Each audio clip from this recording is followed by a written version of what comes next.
हिंदुस्तान पोस्टच्या सन्मान नारी शक्तीचा ह्या नवरात्री विशेष कार्यक्रमात मी मृणाल वाघ तुम्हा सर्वांचे स्वागत करते। नवरात्री निमित्ताने आपण समाजात काम करणाऱ्या नारी शक्तीच्या कार्याचे परिचय करून घेणार आहोत आणि त्याचसाठी आपण आलो आहोत देवनार पोलीस स्टेशन येथील कार्यरत असलेल्या वरिष्ठ पोलीस निरीक्षक अनघा सातवसे यांच्यासोबत संवाद साधायला। चला तर मग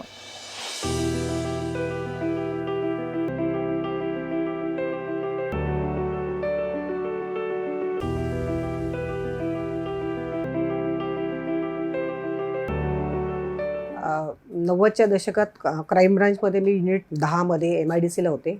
तर त्यानंतर काही वर्ष मी युनिट 5ला कुर्ला येथे होते। त्यावेळेला युनिटमध्ये काम करत असताना व्हरायटी ऑफ क्राईम होता।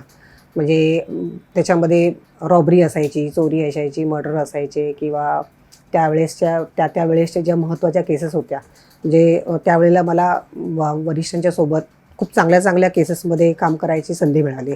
जसं नीरज अग्रोवर मर्डर केस होती, त्याच्यानंतर मंत्रालयाला आग लागलेली होती किंवा ज्या लक्षात आलेल्या नाही आहेत लोकांच्या किंवा समजलेल्या नाहीत अशा बऱ्याचशा केसेस होत्या, ज्या राज्यसुद्धा होत्या, आंतरजिल्हासुद्धा होत्या। की कधी असं असायचं की एखादी गाडी जी आहे ते एखादा मर्डर करून गाडी इथे विकायला घेऊन आलेली असतील किंवा इथे मर्डर केलेलं आहे आणि गाडी बाहेर घेऊन जाऊन विकलेली आहे किंवा अशा बऱ्याचशा केसेस आहेत। लहान मुलांच्या किंवा महिलेची जेव्हा केस येते त्यावेळेस जेव्हा त्यांच्याकडनं समजतो की त्यांच्यावर कसा अत्याचार झालेला आहे, त्यावेळेस सगळ्यात म्हणजे अतिशय राग येतो, तळपायातल्या मस्तकात जाते। ज्या पद्धतीचं ते झालेलं असतं त्यांच्याबरोबर जो अत्याचार असतो तो, त्याच्यामुळे ती फार व्यवस्थितपणे आम्ही हँडल करतो। अगदी बारीक सारीक त्याच्यामध्ये तांत्रिक जितकं पण मदत घेऊ शकतो की ज्याच्यामुळे एकतर तो आरोपी जामीनावर सुटू नये किंवा त्याला शिक्षा लागावी, असे बारीक प्रत्येक गोष्टीचा विचार केला जातो। आणि ती गुन्हा दाखल केल्याचा आम्हाला आणि ती कोर्टात तो जेव्हा जामीन मिळत नाही आरोपीला आणि तो कोर्टात असतो, त्या जेलमध्ये असतो, त्यावेळेस त्याचं समाधानही मिळतं की काहीतरी आपण न्याय देऊ शकलो म्हणून।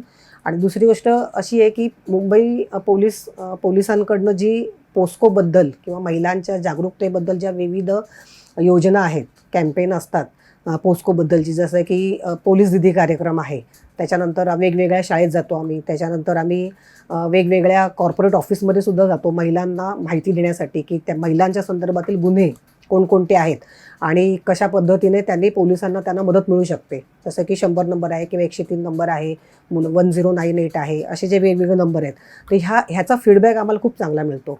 म्हणजे आता जे पोस्कोच्या केसेस दाखल होण्याचे प्रमाण पण जे आपल्याला जास्त दिसतं, त्याचं एक श्रेय मला असं वाटतं की आम्ही जे वेगवेगळे शाळेत कार्यक्रम करतो, कॉलेजमध्ये कार्यक्रम करतो, वेगवेगळ्या ठिकाणी जाऊन कार्यक्रम करतो, जिथे पण आम्हाला मिळेल त्या ठिकाणी आम्ही ते कार्यक्रम करत असतो। मग आता हल्लीच आमच्या इकडे आता गणपती संपूर्ण दिवसभरात सार्वजनिक गणपती मंडळाचे वेगवेगळे कार्यक्रम होते, त्यात तिने आम्हाला 1 तास दिला होता। मग त्यामध्ये लगेच आमचं पोलीस दिदी कार्यक्रम केला की अवेअरनेस होऊ दे। लहान मुलं आली होती बक्षीस वितरण समारंभाला, तर त्यात लगेच आम्ही सांगितलं की असं आहे, असा गुन्हा होतो, असे त्याच्यामध्ये म्हणजे म्हणजे काका म्हणून, मामा म्हणून किंवा आपले नातेवाईक असतील जे गैरफायदा घेतात लहान मुलांचा, आपल्या लहान मुलांची काळजी घ्या। त्या आयांना आम्ही आवाहन करतो, मुलांशी बोला, मुली तुमच्या घरी असतात, तुम्ही नोकरी करता, मुलींची घरी जाऊन तुम्ही बोला काय झालं, कसं झालं, दिवसभर काय होतं वगैरे। तर त्याचाच हा फीडबॅक आहे की पोस्कोच्या केसेसमध्ये हे जे समोर येतात मुली आता, ह्या कार्यक्रमांमुळे त्यांना धीर मिळतो, त्यांना हे मिळतं की आणि सगळ्या आमच्या ज्या महिला असतात, अधिकारी असतात, त्या सिव्हिलमध्ये असतात आणि त्या अशा त्यांना जवळच्या वाटतात, त्या अगदी व्यवस्थित प्रेमाने छान म्हणजे पोलिसी भाषेत न सांगता अगदी व्यवस्थित बोलतात, त्याच्यामुळे त्या आपलेपणा त्यांना वाटतो।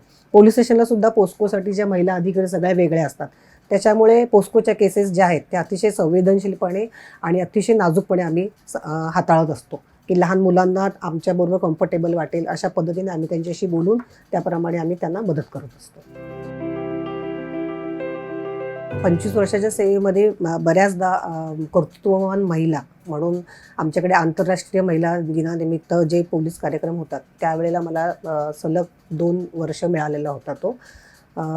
एक MCOC केस घेतली होती, त्याच्यामध्ये मला एकदा मिळाला होता आणि असे माझ्या जाता जवळजवळ 100 एक रिवॉर्ड आहेत जे वरिष्ठांनी मला दिलेले आहेत. चांगलं काम केलं त्याच्याबद्दल, क्राईम ब्रांचमध्ये केलेल्या कामाबद्दल, ATSमध्ये केलेल्या कामाबद्दल आणि पोलीस स्टेशनला ज्या ज्या ठिकाणी मी काम केले त्या ठिकाणी केलेल्या कामाबद्दल मला शाबासकी मिळालेली आहे. क्राईम ब्रांचमध्ये काम करताना दिवस रात्र म्हणजे एखादी जर घटना घडली तर ती सुरुवातीपासून शेवटपर्यंत, ती जोपर्यंत समजा एखादा मर्डर असेल किंवा एखादी रॉबरी असेल तर ती शेवटपर्यंत त्याचा गुंता जोपर्यंत सुटत नाही तोपर्यंत घरी जाता येत नाही. तर त्याच्यामुळे पण ते एक आव्हान असतं आणि ज्यांना क्राईम ब्रांचमध्ये काम करायला आवडतं त्यांना कोणत्याच अडचणी नाही आहेत. फक्त विषय असतो की कुटुंबाचा, कुटुंब तुम्हाला किती सपोर्ट करतं. तर तो एक फक्त विषय असतो, ते पण तुमच्या हातात असतं, तुम्ही कशा पद्धतीने बॅलन्स करता. त्याच्यामुळे ती पण काही अडचण नसावी. तुमची आवड बघितलं तर तुमचं कुटुंब तुमच्या मागेच असतं. आणि महिला म्हणून क्राईम ब्रांचमध्ये काम करताना मला जे माझे वरिष्ठ होते, हिमांशु रॉय साहेब होते, मारिया साहेब होते, देवेन भारती साहेब होते, तांबोळी साहेब होते, माझ्यासोबतचे माझे सिनियर PI सगळे होते, माझ्याबरोबरचे माझे अधिकारी होते. हे सगळे कधी पुरुष किंवा ते पुरुष आहेत, मी महिला आहे, कारण मी एकटीच काम करायचे त्यावेळी, मी एकटी असायची युनिटमध्ये.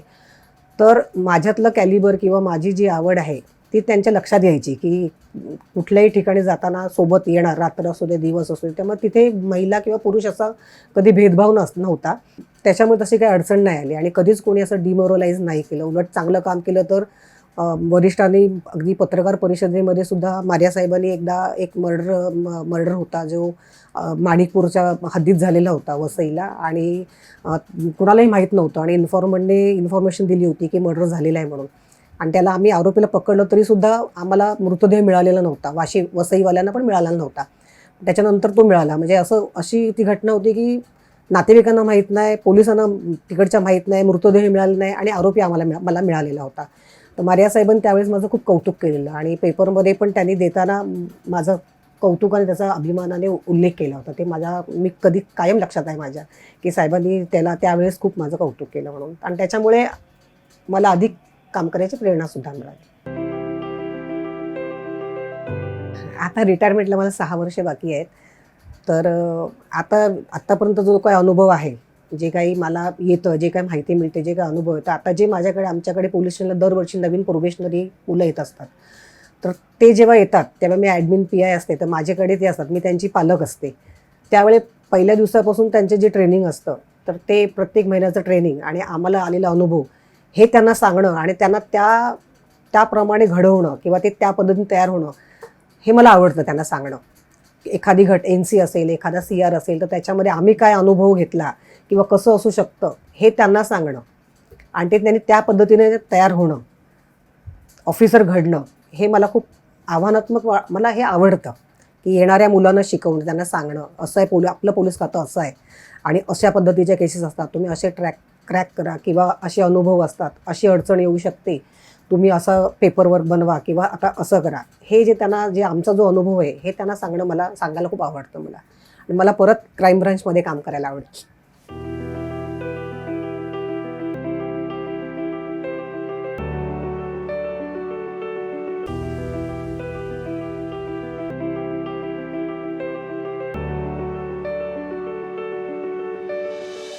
वरिष्ठ पोलीस निरीक्षक अनघा सातवसे यांच्याकडून अनेक महिलांना प्रेरणा मिळाली आहे.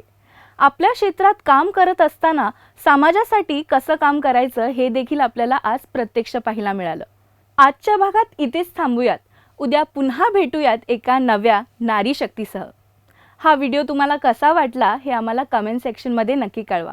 या व्हिडिओला लाईक, शेअर आणि आमच्या YouTube चॅनलला सबस्क्राईब नक्कीच करा.